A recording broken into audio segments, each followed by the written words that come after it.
শ্ৰদ্ধাৰ খগেন মহন্তদেৱৰ আজি মৃত্যু তিথিত তেওঁক শ্ৰদ্ধাৰে সোঁৱৰিছোঁ আৰু খুব এটা ভাল লগা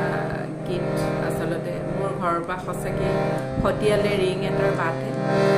তাকে গাবলৈ লৈছোঁ ভুল হ'লে ক্ষমা কৰিব